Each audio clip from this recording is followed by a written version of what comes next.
and willing to take chances on things that make them money. And it really makes it a fulfilling job for myself, but it's also fun because it makes you a good friend and vendor with everybody you deal with. Trevor's going to go through all that today. He gets the fun of showing off his dairy and his family, and I appreciate everybody coming in today and watching. It sounds pretty good. I can run the video. Go ahead. So yeah, I'm Trevor Eckel, part owner, manager of Newalta Dairy. We are located in southwest Minnesota, Pipestone, Minnesota. We currently are milking on 2 dairies, about 3,500 cows in total. We'll play a video here and then I'll get into a bunch of slides. Do I play it?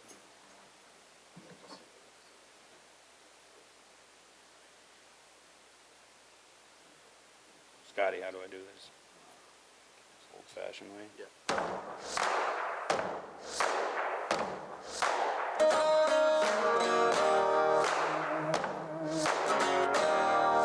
Hi, I'm Trevor Eckel from Newalta Dairy in Pipestone, Minnesota.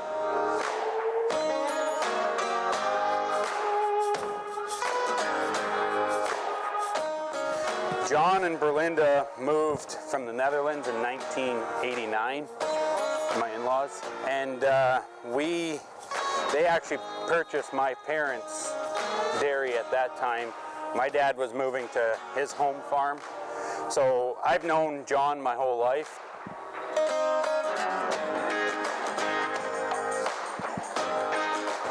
And then I ended up buying cows in quota in Canada. So I was up in there. I milked cows there for 9 months. Decided my brothers wanted to invest in land, so we trucked 66 cows down here. And at that same time, John was kind of doing his expansion, so I came on somewhat then.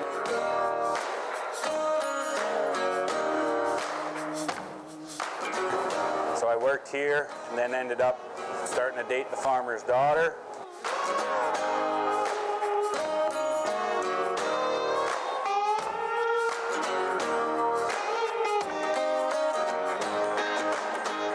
My mother-in-law and father-in-law moved here in 2005. Where the dairy sits on right now, it was a bean field. It was no dairy whatsoever. So they started construction. Started milking in November of 2006 with a couple hundred cows. I think they built capacity for about 700 then. 2008, he added on another barn to get up to about 1,000 cows. 2013, we added a tunnel ventilated barn. Had all the cows ready at that Baltic site, so we trucked them home and got up to about 1,600 then. 2015, we built a tunnel ventilated dry cow barn off site where I lived. That holds about 400 springers and dry cows. And then 2016, we built a calf barn, all automatic calf feeders, and room for about 200 calves.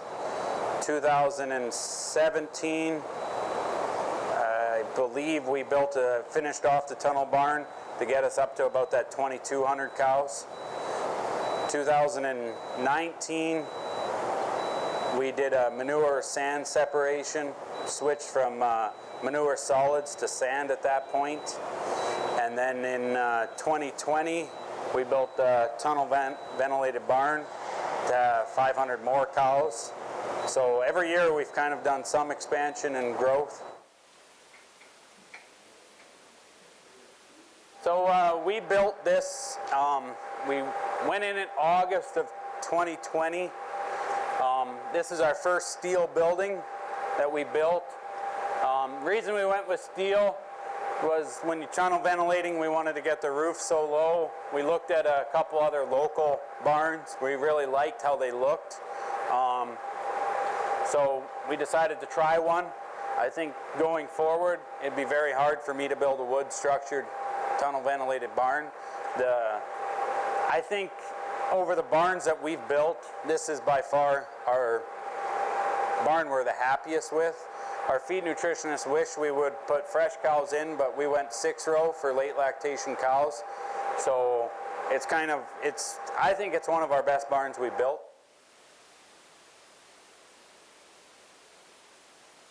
So on our automatic calf feeding barn, we struggled very much. So we decided, I was down in southwest Kansas for a wedding, and heard of another local dairy going to a heifer yard down there with their baby calves. Came home, was pretty excited, pretty done with raising calves. So within a week we are sending our day-old calves down to southwest Kansas. So they've been going there, and then we getting them back at about 2 months prior to calving right now, and wouldn't change it. People ask me all the time if I would ever feed calves again. I said no. We believe in registered cattle. It costs more money, you know. We could save a lot of money not registering cattle, but I believe in putting in the data. We classify 3 times a year. We usually do in about 400 or 500 head every 4 months. We currently just started genomic testing all our baby calves. Not so much for trying to find, it is to find out cattle that we want to sell, but also to correctively mate our heifers. You know, most of our calf crop is coming out of our heifer inventory, but you don't have an udder, you don't have a lot of that data. So now we can hopefully correctively mate more of that true balanced cow that we're going for. The subway basement parlor, I really think another thing that, you know, it's a lot of upfront cost, but we don't have meters, don't have hardly any problem, pulsation, everything stays so clean down here. I think big positive to this whole facility. Yeah, you don't know it's here.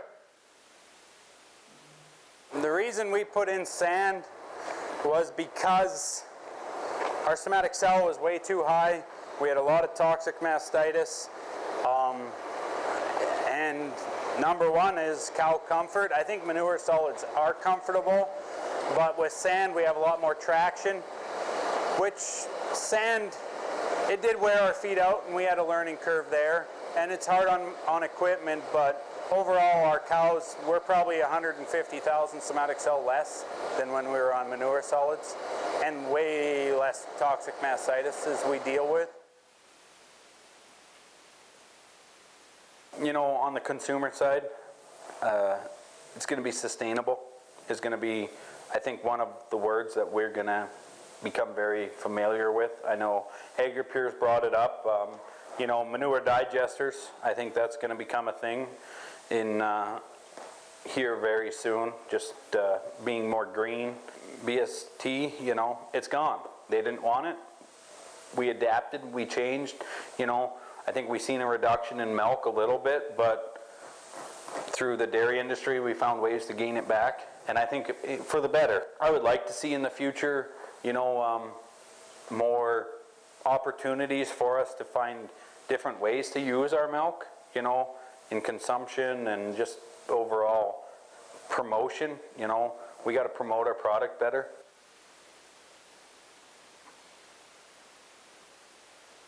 So yeah, that's just milk specialties came out. We made that video, just kind of a little bit overview. Some of it you'll hear again through these slideshows. Probably get some of the stuff I'll get a little more in depth on. So yeah.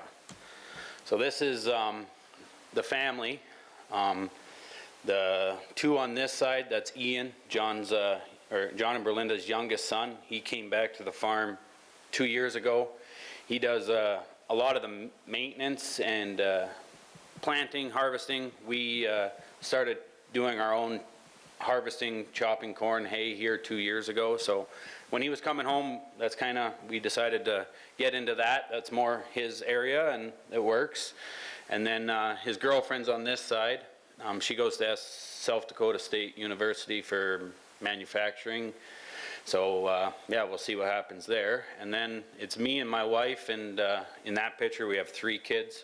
We had another one here 3 months ago, so 4 kids, 5-year-old, 3-year-old, 1-year-old, and 3 months, so keeps my wife busy. And then the next 2 are John's other daughter, Bernice. She recently went at her full-time job down to part-time, so she helps my wife in the office, and you know, some calf management stuff. You know, she works for Purina in the calves, so she kind of jumping on. You know, we don't have many, but she helps the young calves there. And her husband is a grain farmer locally. The couple that got married in this picture is the daughter of John and Berlinda, and she works for Rabo Agri-Finance in the banking industry. She married Riley Rubel. He's a beef slash cattle buyer for American Food Groups, which is kind of nice because now I have an outlet to go with call cows. And then it's John and Berlinda. And then beside that is their other daughter, Jen, and her husband and 2 kids.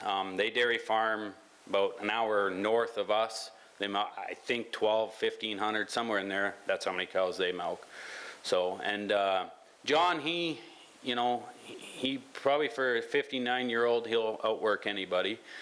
He mostly takes care of the sick cows, fresh cows every morning. He's in our kind of the maternity barn. He takes care of that, and then in the afternoon, whatever needs to be fixed, he's on it. So, and just, you know, he drives the packing tractor. It's, you know, 7 o'clock in the morning till 9, 10 o'clock at night, he's going hard. So, and then Berlinda, she kind of does data entry into dairy comp, you know, fresh cows, hoof trimmings, just kind of that in the morning. And then she helps babysit our 4 kids because my wife's in the office. And then she does field work, merging, and whatever needs to be done.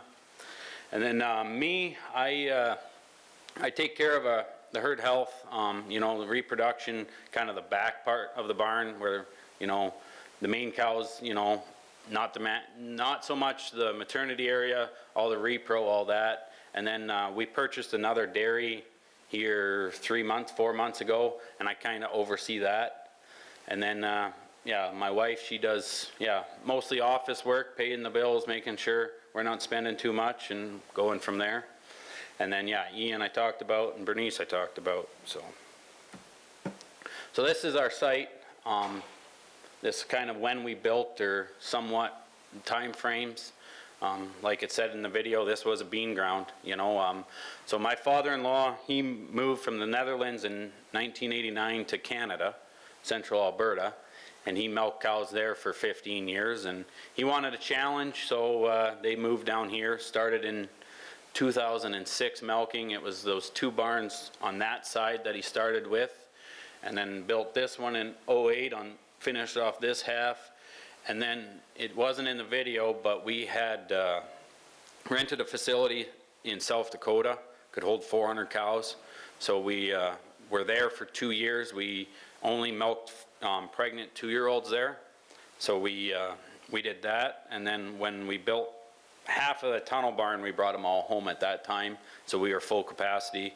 We haven't really, in all of our expansions, I think we've only bought maybe a herd of 50, 60 cows. We've done it all internally, you know. We believe in genetics, and we like to keep our own genetics. So, and then, yeah, just over the years, you know, that calf barn, it mostly sits empty. That was a $500,000 mistake, but you live and you learn. And then the back by our lagoons, we have our manure storage, and yeah, concrete pads and all that. So that's kind of the look of that dairy. And then this is the one that we purchased. It has room for about 700 cows. We're going to make that just a pregnant heifer 2-year-old facility. Picture was done at the right time because we had a windstorm here 2 weeks ago, a bunch of roof, and that whole center breezeway, that's all gone. So we're in the middle of dealing with that right now, but we'll get it fixed hopefully before winter. So yeah, we're milking 3,500 cows. At the home farm, we're milking about 2,800. The South Dairy, what we call that new dairy, about 600. we plant, all of the alfalfa is in control of ours, and the 350 acres of rye and sorghum is kind of we control. We buy 90% of our corn silage from our corn growers around us. They do it well, you know, so we've just kind of stuck to it. When John moved to Minnesota, I think corn was $1.83 and land was $3,300 an acre. So he said, why buy land when you can buy it that cheap? Now it's different, you know, talking $10,000 an acre and corn's up, but, you know, got to choose where we wanted to go, and we feel, you know, we do well at milking cows, so that's where we're focused. We have 40 full-time employees. So at the home dairy, we're a double 40. At the self dairy, we're double 12. In total, we ship about 270,000 pounds of, 270,000 pounds of milk a day. We ship to Lake Norton, South Dakota, which is AgriPure, all cheese. And then our nutritionist is, we've fed with him since day one, JPW, Jason Prins, and Paul Windshuttle. So I'm very much into genetics. That's kind of one of my passions. So we register every calf that's born on the ground. We genomic test every calf that's born. Just here recently we started that. We breed balanced cows. We don't chase a TPI number, a net merit number. It's type, balanced type. It's not the show type, it's balanced type. Cows that milk, cows that have components. So that's kind of what we do. They have to be, you know, they have to have good fat and protein percentages, cow families. And recently we kind of tied with with a newer semen company, Blonde and Sires. So we're working with them a lot more. They fit our mold. Still use all the other companies, but you know, we're just getting a new relationship there, and so far we're very happy. You know, it's cow families, cows, you know, when I wake up in the morning, I want to look at good cows, but cows that milk. So it's kind of one of those areas you got to be careful, not, you know, the cows sitting in the barns behind us. Yeah, they're good cows, but I can't have a barn full of them either. So, and then we use activity and rumination neck collars, probably one of the best investments we've purchased. We've went away from a lot of hormone shots and all that, and I think I'll get into that in a bit. But so yeah, that's kind of our genetics and reproduction on what we do there. So Kansas Dairy Development is where our calves go. It's 620 miles away from the home farm in Deerfield, Kansas. They leave Monday, Wednesday, and Friday nights at 6 o'clock. We load them. There's about 5 farms that go on the truck down there, 10-hour drive. And then we're getting them back at 2 months prior to calving, you know, just enough time to get them on our program. Phenomenal place. They raise them well. We're at a 2.3 pounds. I looked last month on gain, you know, getting heifers back at 1,500 pounds, 2 months prior to calving, 19, 20 months old. I think we've seen an increase in milk by going down there.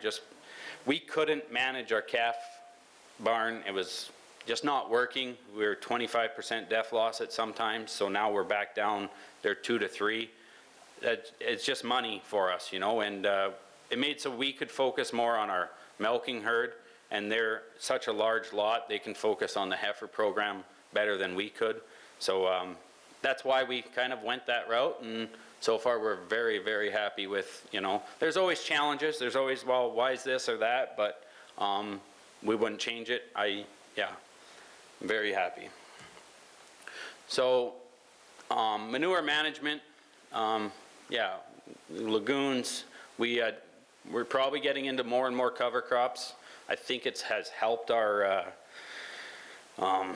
you know, overall just the soils and everything. We're in very heavy soil, so we were in a drought this year, but we still come out with very good crops. It's all drag hose, all incorporated right away.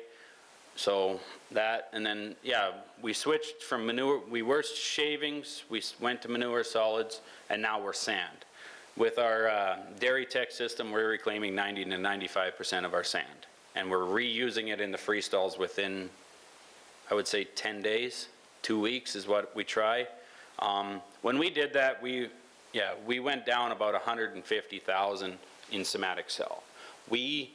For many of years, we fought somatic cell. We struggled, and we spent a lot of money with stray voltage gurus or people that knew it. We kept hounding it, and it was stray voltage. We had it, but sand kind of was that next push to get us lower. We run, like right now, coming out of summer, we're running just over 200,000. We'll get, last winter we were 160, 170, so you know, we're fairly happy. The self dairy is on manure solids that we take from our dry cow site, because they're on manure solids, and there it's running like 120,000, so we don't quite understand it all, but it just didn't work on the main dairy. And then traction. When we were on manure solids, we're hot, humid in the summer, our floors got slippery.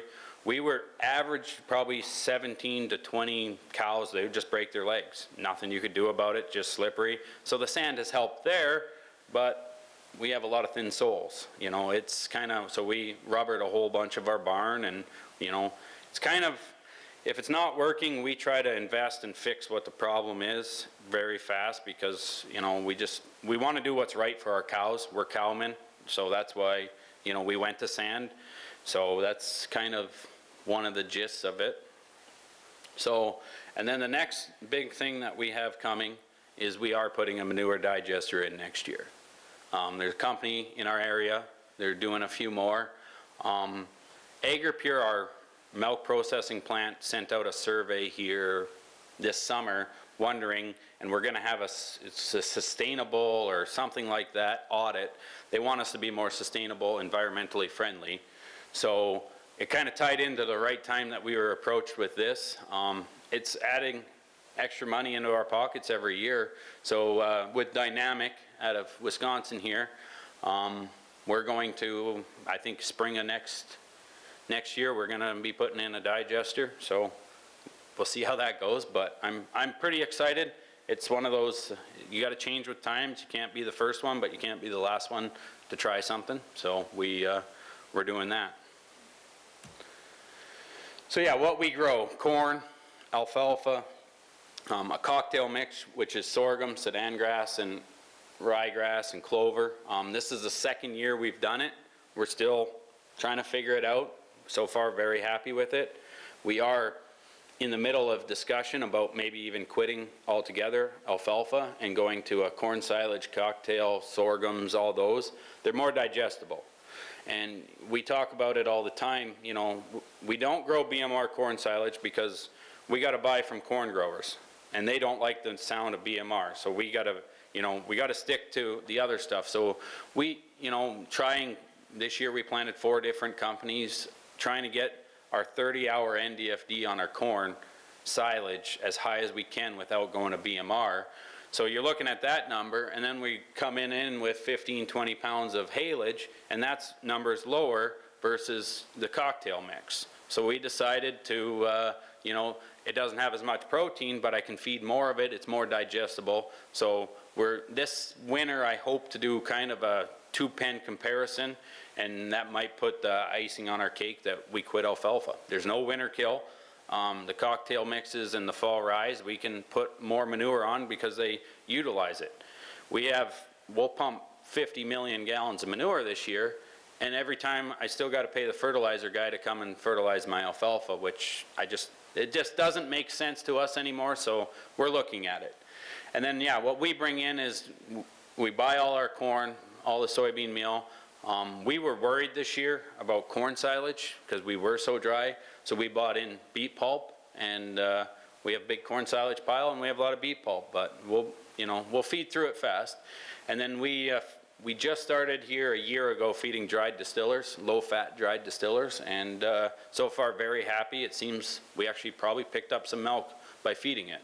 And then, yeah, we bring in some straw out of North Dakota.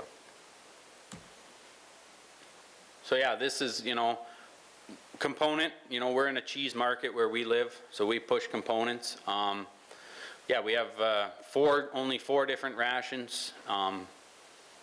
yeah, we kind of just staged the barns a little bit. We were at one time 8. It got so hectic moving cows, so we kind of dumbified it a little bit. And then, yeah, I feed for reproduction, you know, get cows pregnant and move on from there. You know, we, you know, I guess I kind of missed that. Back on reproduction, we breed every one of our cows has a chance to give me a Holstein heifer calf or a Holstein calf. Some dairies don't, some do. I feel my older cows, a lot of dairies breed them to beef, but if that cow lived to be 3rd, 4th lactation, why aren't I trying to get genetics? Maybe her hair, maybe doesn't tell me that, but she's there for a reason, she stayed. So they all get bred with conventional semen, and then our 2-year-old crop gets bred with sexed, and then after that at certain times we breed them to beef. So, but we're very focused on reproduction. So, you know, it's maybe not the sky's the limit. You can make any number on a dairy work. If you want a high preg rate, just breed them twice, you know, it's just that way. So we feed for that. We don't do many hormone shots yet. We go all off the neck colors. So feeding, making sure they're showing good heats, that's a key to us. And then, yeah, we work very closely with Scott and these guys at Milk Specialties. I think I don't know if there's a product that we don't use from these guys. It seems to work for us, so we've stuck with them. So, you know, in the lysine, the methionine, you know, we get a custom fat straight from them. And they got a lot into our ration, and that's, you know, we're comfortable with them, so. And this is a video that they put together.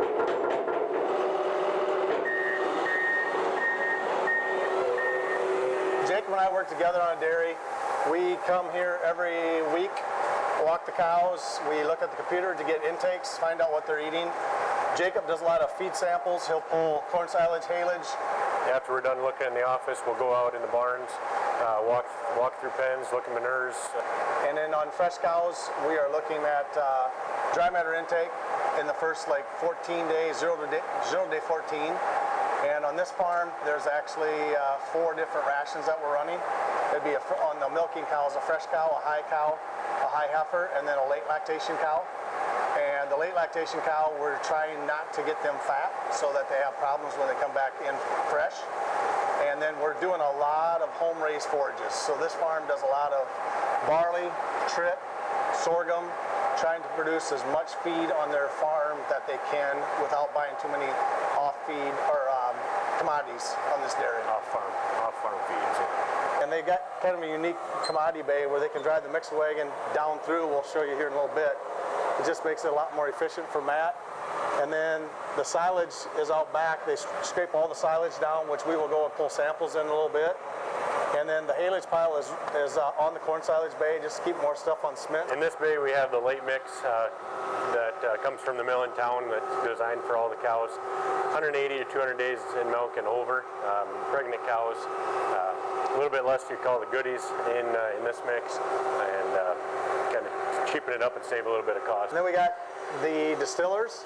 That is a low-fat distillers that we are using as a protein source. And then basically right here, we have a premix that we're making for tomorrow morning. Instead of adding all those separate ingredients in tomorrow morning to go to all the different pens, he can just come in here with his payloader, scoop up, and he's that much further. He adds his premix, his haylage, corn silage, and water, and away he goes.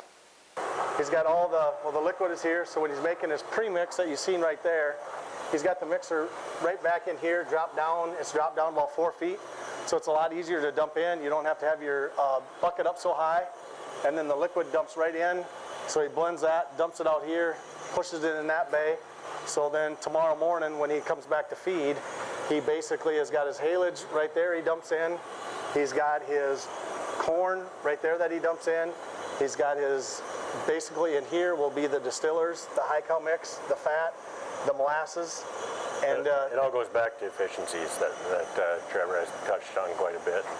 If we can save some time here or there, we sure try to do that for him.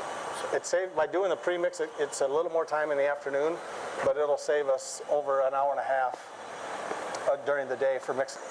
And this would be our customized fat for the dairy that we're using. which we use in the high cows and in high cow, high heifer, and a little bit in the fresh cow ration. Yep. And that also goes into the bay, or into the farm premix. By customizing it, it's going to help us to get higher fat. It's going to give us a harder marbling fat, help for breeding. And then we also get some palms in there that will help for butter fats. Looked at the low mix earlier. The high mix would kind of have more goodies in it. Try to help a little bit more with breeding and production along those lines. Yep. It goes to all the high producing cows, fresh cows, and breeding pens. So basically in this mix, we're putting some blood meal in there for lysine and some histamine. And then we're following up because we can't get high enough lysine, so we bring in the EB lysine. And then we are trying to meet our methionine levels with EB methionine. And then we have different products like Element in here to try and help for butter fat. And then we got Soy Plus in this also. So it's our low inclusion feeds that we put all into a blend, which comes to a 4.2 pound mix. Per cow. Per cow. 4.2 pounds of this mix will go to every cow every day. Okay.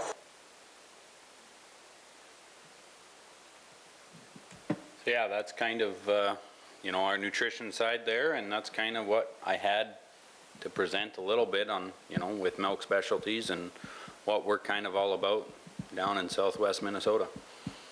So, I don't know if there's any questions.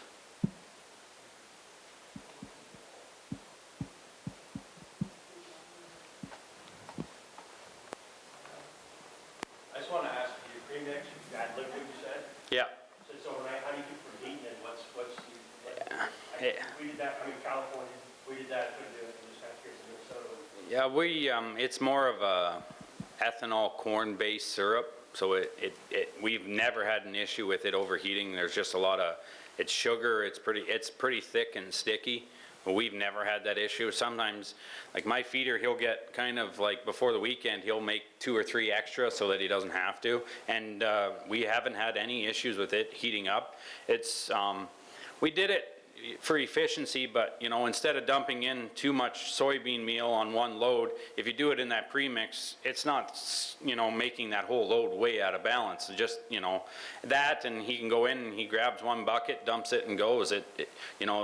The liquid kind of just keeps everything together, but it's a corn, beet, whatever, sugar mixture of a whole bunch of stuff, and in the summertime we tell them not to get too far ahead, but we haven't had an issue with it heating.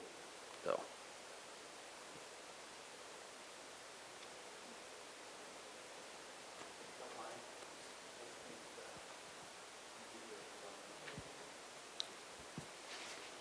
How much less mastitis do you see with the sand, and also how did you decide which collars to go with? The sand, we would probably have 15 to 20 on treatment, kind of on average every day. We're down to maybe 3, 4. And the biggest thing is the mastitis we had before, they got toxic. You can maybe save the cow, but she was going to the slaughterhouse, where now we can treat them a lot better. And then with the neck colors, we've actually had back in the day, we started with the SCR we've had them in for 10 years, so we've kind of just evolved with them. But we feel that I haven't looked at really any other one because I've had it, but the one, I forget now, they've changed their name so many times, but All Flex or whoever we have, it's, support's good. It finds cows in heat really well. Rumination really works well. Their whole computer system works well. Support is really well, so we've kind of just stuck with them. So, and that's kind of why, yeah, we keep, every time they get a new collar, we seem to go out and buy the new one, so.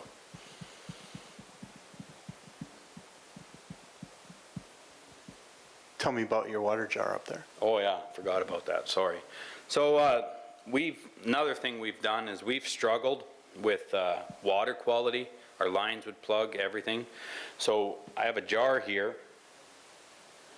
This is after our water treatment, this is what we're getting out of it. If you shake it up, it looks like that. Every 3 days, we back flush out of our filtration system. it's a green sand filtration. We put that in this summer, and then for 10 minutes, about 1,000 gallon or 100 gallons a minute, it's straight brown water that's coming out of our water. Would I say we've seen a huge increase in milk or huge anything? I would probably not, but at least I feel comfortable my cows aren't drinking this. You know, this is, yeah, it is $40,000, $50,000. It's low input. You know, everyone always telling you to put, you know, peroxide. Well, we've done that. It's helped, but it's $2,000, $3,000 a month. It gets expensive. This, it's a little bit of bleach, and they said 7 years we got to rechange the sand. So we've, I think it was Eco Labs or something like that. They put it in, and you know, there's other dairies. I know another local guy. They put it in, and you know, it's working. And obviously, it is when I can see it like this. With peroxide, I can't see what it's doing. At least I can see this. So I just brought that, and thanks, Scott, for reminding me. But that's, you know, just things that we do. We always are, if there's somewhere to improve, we try to improve it. And cow health should be a #1 priority. And that's why we do rumination. That's why we do all that. So.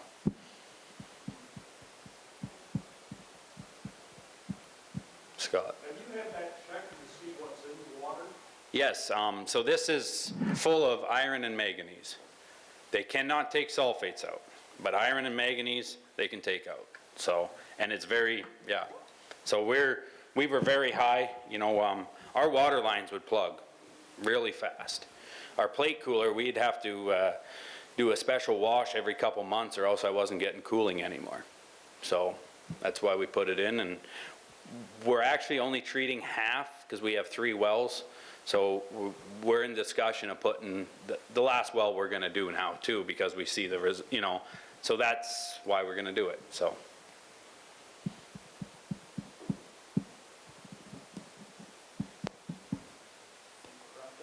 Okay, appreciate you guys.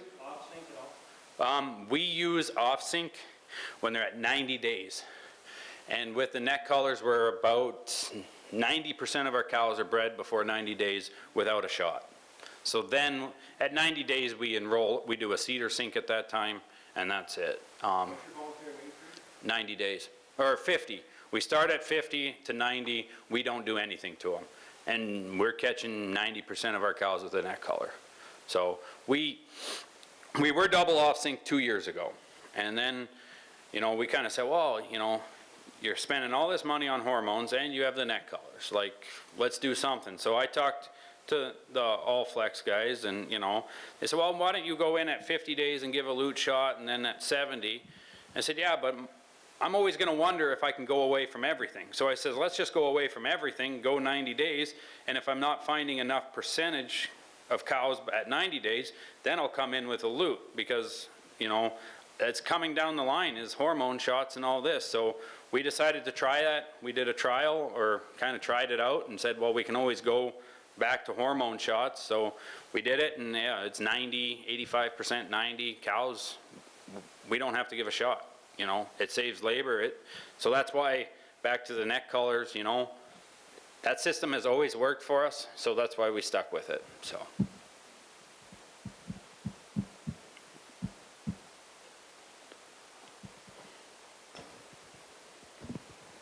So then, Trevor, it looks like you've expanded quite a bit over the years. What does the future hold for Newalta Dairy? Future, hopefully expansion. I don't think, you know, expansion in land maybe a little more. Just, my brother-in-law is interested in the equipment, so we got to look at that for him. You know, he likes planting, doing all that. So we'll probably, and we have actually purchased a bunch of ground lately.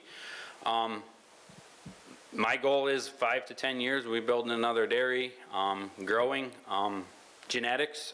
I actually just purchased a cow. We're working her right now, IVFing and stuff. So, you know, we've always dabbled in kind of the showing genetics, but maybe get into that a little bit more. I got, you know, 4 kids that I want them to be involved in 4-H and all that. So, you know, a good way to get them is, you know, like I said, I don't want them on the bottom, but I don't always want them on the top of the class either, because then they got to learn what the bottom is too to work their way up, you know. So genetics, but it's expansion, it's growth. you know, I got 4 kids. I don't know Ian when he gets married, if whatever, if they have kids or what. We got to start looking at the next generation. My parents back, they still live in Alberta, Canada.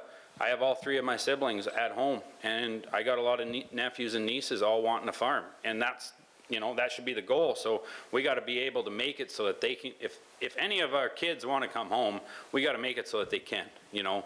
That's, it's just what we kind of feel we need to do. So that's kind of growth. Every day you should be growing, so. And you put a succession plan in place? Yeah, we have a succession plan, or John and Belinda have one. So that's, you know, that's kind of done. You know, we slowly will gain more ownership, probably me and Ian, and, you know, like I said, John, he will die in the barn. He won't retire. We know that. If he's 75 years old, he's still gonna be, you know, probably out working half of our employees.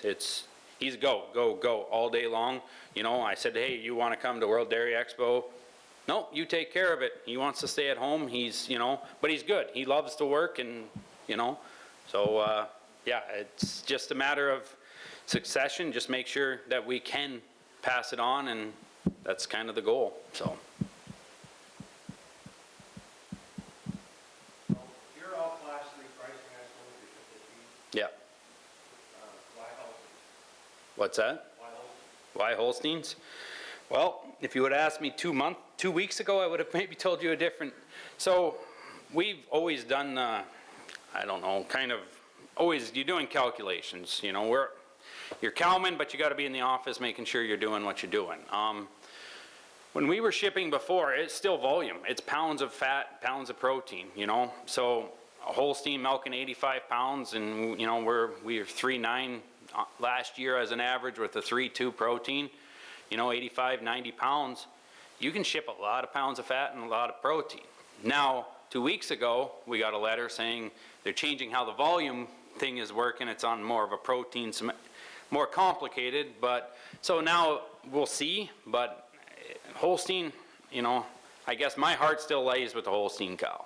So it's, you know, I think Holstein cows, we can get up to 100 pounds of milk if you really wanted to at a 4%, you know, with feeding the right way, with high forage diets, we can get there. They have the capacity, you know, nothing against Jersey or any other breed, but the Holstein has capacity. And our barns are built for Holstein cows, so we keep with them, you know. We have discussions about F1 crosses. We're always talking about it, but we never seem to go away from the Holstein, so.